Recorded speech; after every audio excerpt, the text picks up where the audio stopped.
Hello parents, मैं doctor Santosh Yadav. आज हम डिस्कस करेंगे most common diseases during summer in kids.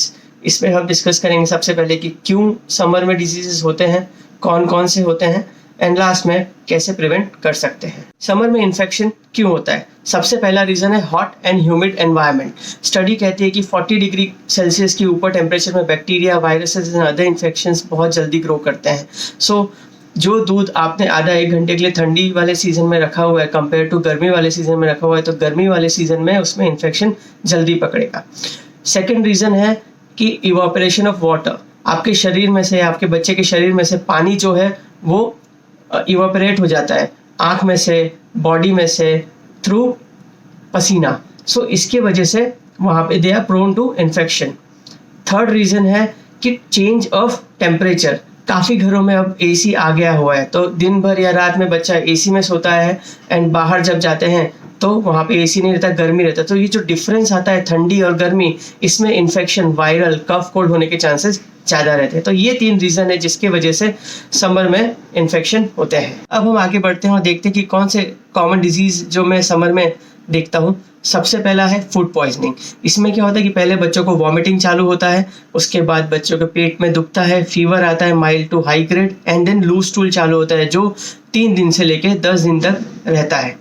Second है हीट स्ट्रोक। इसमें क्या होता है कि बच्चा धूप में काफ़ी खेलता है तो उसके वजह से शरीर में से पानी सूख जाता है एंड उसके वजह से उसको हाई ग्रेड फीवर आता है, या उसे चक्कर आते हैं, उसको डिजीनेस आता है, या वो सेमी कॉन्शियस रहता है, एक्टिविटी कम रहती है।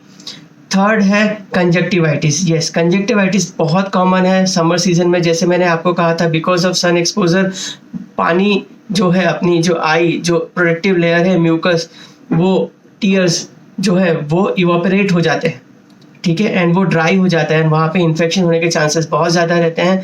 और ये एक बार किसी को कंजक्टिवाइटिस हुआ तो वो दूसरे को भी दे सकता है। फोर्थ जो है वो है रैशेस। जैसे मैंने आपको बताया कि जब बच्चा धूप में खेलता है या उसको पसीने आते हैं तो पसीने के बाद क्या होता है, वो कपड़ों के साथ हमेशा फ्रिक्शन में रब करता रहता है और उसके वजह से जो उसके पोर्स होते हैं, फॉलिकल्स, हेयर फॉलिकल्स, वहाँ पे वो इन्फेक्शन हो जाता है या रैशेज हो जाते हैं, या फिर प्रिकी हीट्स जो हम देखते हैं वो बहुत कॉमन इस सीज़न में रहता है। And last, cough and cold या सीजनल फ्लू जो रहता है, उसके 2-3 रीज़न है। सबसे पहला रीज़न है कि जब बच्चा टेम्परेचर चेंज होता है, जैसे एसी वाले रूम से वो बाहर खेलने गए, जब गर्मी हो गई फिर वापस ठंडी आई, तो उस टाइम पे वायरसेस एक्टिवेट हो जाते हैं। और दूसरा कि पोलन सीजन रहता है ये अर्ली समर, तो उसमें एलर्जी होने के चांसेस काफ़ी ज़्यादा रहते हैं।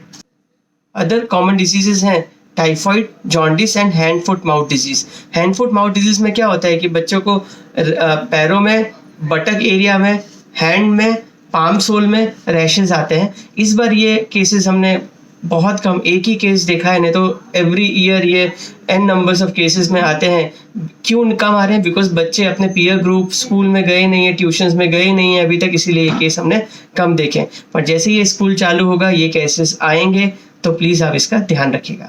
सबसे पहला जो यूनिवर्सल रूल हमें फॉलो करना है, that is hand washing. Make sure कि आपका बेबी हैंड वॉश अच्छी तरह करे खाने से पहले।